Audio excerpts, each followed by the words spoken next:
From chalkboards to chatbots, last month President Trump did sign an executive order aimed at bringing artificial intelligence courses to K-12 schools across the country in hopes of creating a future workforce that's equipped to use and advance this rapidly growing technology. And joining us now to discuss this is America First Policy Institute Center for Education Opportunity Chair, Erika Donalds. Good morning to you, Erika. Great to see you.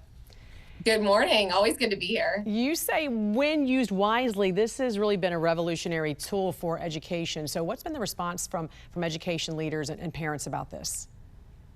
You know, I was one of those parents that was anti-technology when my kids were younger. It had gone overboard. And I think that is a lot of response from parents. They're a little afraid that this is a fad or something that's going to be overused in the classroom. However, teachers have started to embrace it and really need to do so more. It is going to revolutionize education because it's going to allow more personalization and allow teachers to do what only a human being can do, which is that one-on-one personalized encouragement and conversation. So that was, as a parent, that was my initial thought too, until I read all the reports from your organization. The Alpha School in Texas used AI tutors and brought test scores to the top 2% in the country, I read. So what are AI tutors and how would something like this be implemented in schools?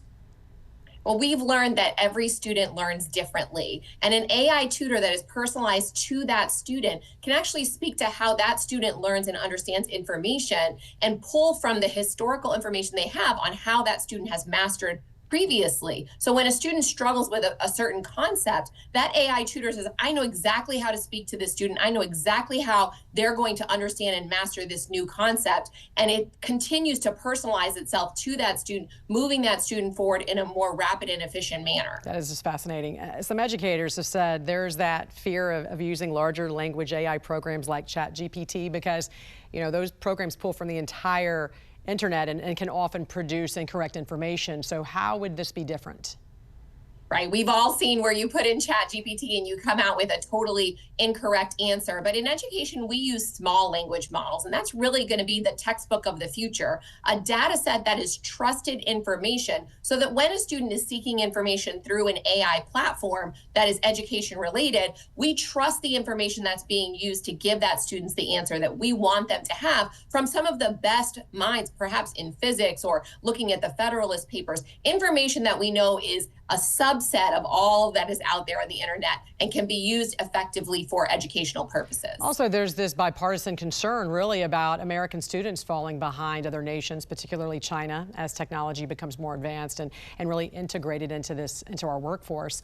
What could be the consequences if we do not integrate these technologies in our grade school education? Well, we're already seeing the consequences of lack of focus on results in our education system, with only 1 in 3 students reading proficiently. Our education system is more focused on emotional feelings, political indoctrination and other things, and not academic results. An AI, a tutoring system, an AI curriculum and driven by results is going to help us to be more globally competitive because our competition, China, Russia, they're already using this technology in an efficient way because they are looking at the results of their students. We need to do better as Americans, stop focusing on unions and adults and bureaucracy and start focusing on our students' academic performance and our global competitiveness. America First Policy Institute Center for Education Opportunity Chair, Erika Donalds. Great to see you as always. Have a great weekend. Thanks for joining us. Thanks so much.